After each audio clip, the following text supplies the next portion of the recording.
It is a great honor to be compared to Michael Jordan, possibly the greatest basketball player ever, and we have all heard how people built up young players with hyperbolic language just to tear them down later.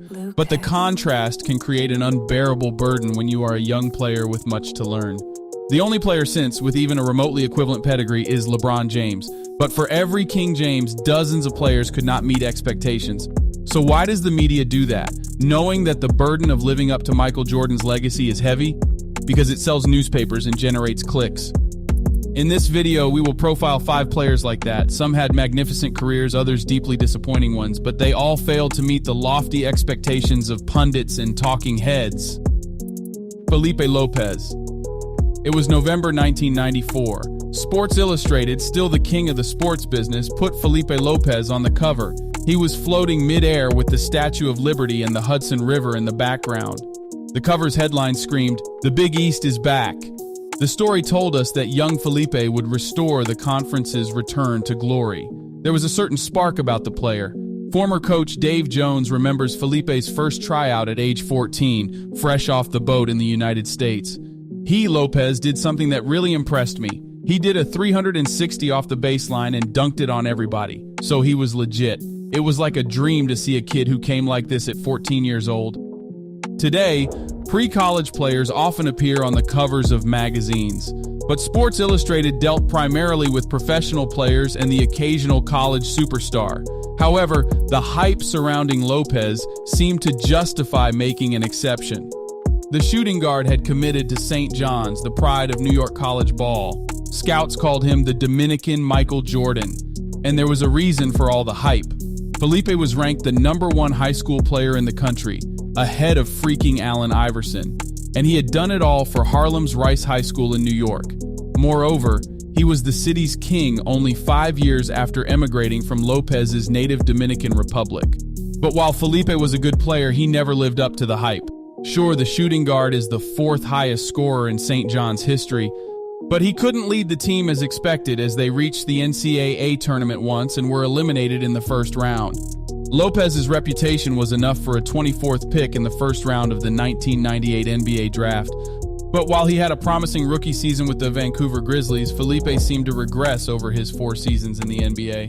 We all have fond memories of this player, but he was not the next Michael Jordan. Harold Miner.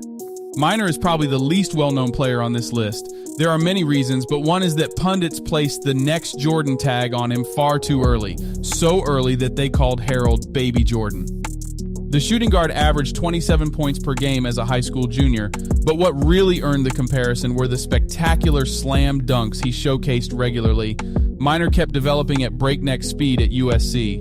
He was named Sports Illustrated College Basketball Player of the Year, ahead of Christian Laettner and Shaquille O'Neal. The player was selected 12th in the 1992 NBA draft by Miami, and they had high hopes for his continued progress. As you can imagine, the adult Jordan was not amused by Baby Jordan.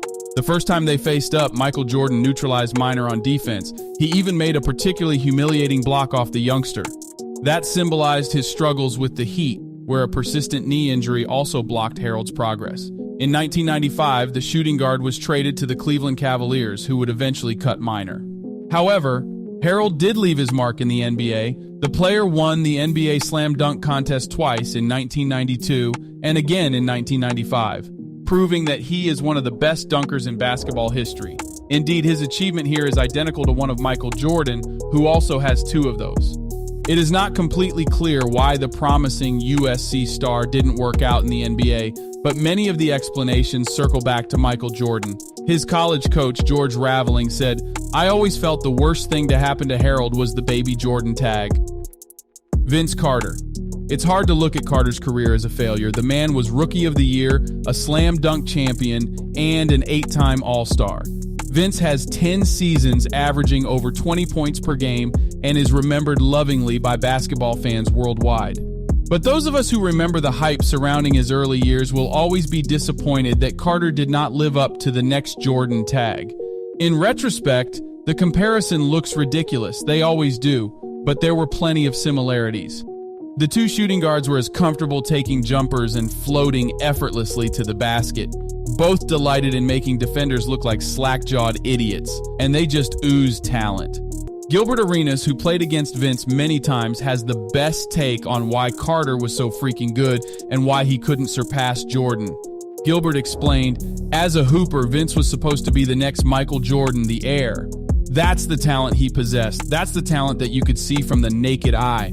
Man, he's unstoppable. When he got mad, you could not contain Vince Carter. So why isn't he one of the all-time greats? Arenas says, but Vince Carter was just a chill dude, and that's how he played the game. And that reminds us of what made Jordan the GOAT. It wasn't just his ridiculous array of skills. The unstoppable will to utterly obliterate the enemy made Jordan a title machine. So there are different ways to look back at Carter's legacy.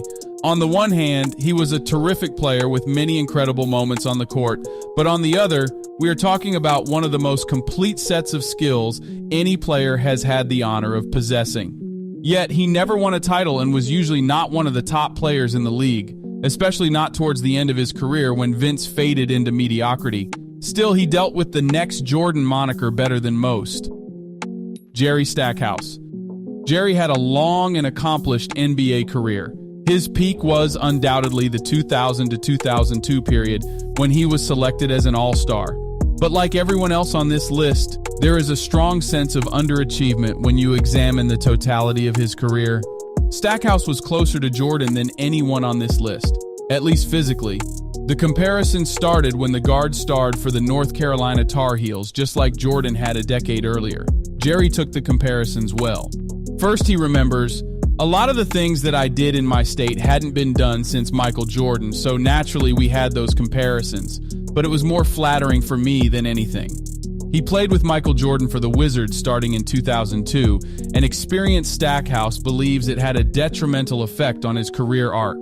On the other hand, Jerry became an outstanding player with 2 straight All-Star appearances on his resume. Meanwhile, Michael Jordan came out of retirement for the second time. Because of Jerry's rising stardom, Jordan saw the younger player as a competition. Stackhouse says, honestly, I wish I never played in Washington for several reasons.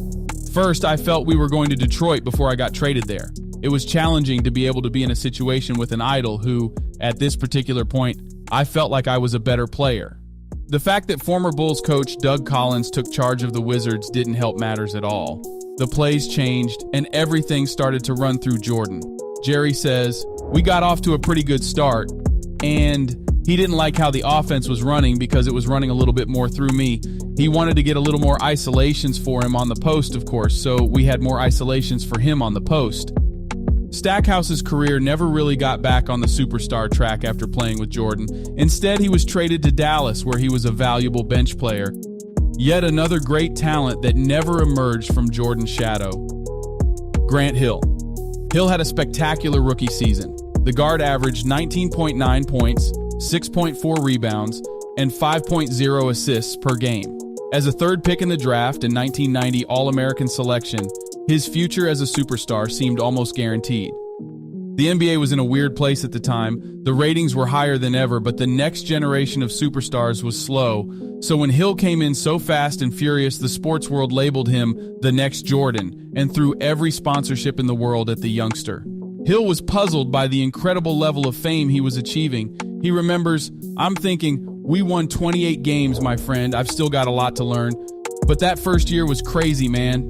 Like it was, new shoes, you got commercials, endorsements. They were trying to call me the next Jordan. I thought it was foolish, but I leveraged that. I didn't turn down the deals, but it was hard because we were losing. Hill was never going to be the next Jordan. There never will be another. But he was insanely talented and a fierce competitor. Ultimately, it wasn't the pressure of the next Jordan label that brought Hill down. It was an ankle injury sustained in 1999 to 2000, his last season with the Pistons. After 5 seasons averaging over 20 points a game, he would never reach that mark again. The dominant athleticism that marked Hill's early years was gone forever. Still, Grant did not give up and worked on his fundamentals and three-point shot. Later in his career, it made him a valuable contributor, especially when playing alongside Steve Nash for the Phoenix Suns. His overall career was strong enough to make the Naismith Basketball Hall of Fame in 2018. Fans and journalists toss around labels like Next Jordan carelessly. The 5 players on this list were all very talented youngsters, but comparing them to the GOAT added needless pressure. It can be a lot to live up to when your maturity is still somewhat lacking. It is best to appreciate each of these outstanding players on their own merits and respect what they bring to the game. So let's not run off and call the next promising high schooler the next LeBron.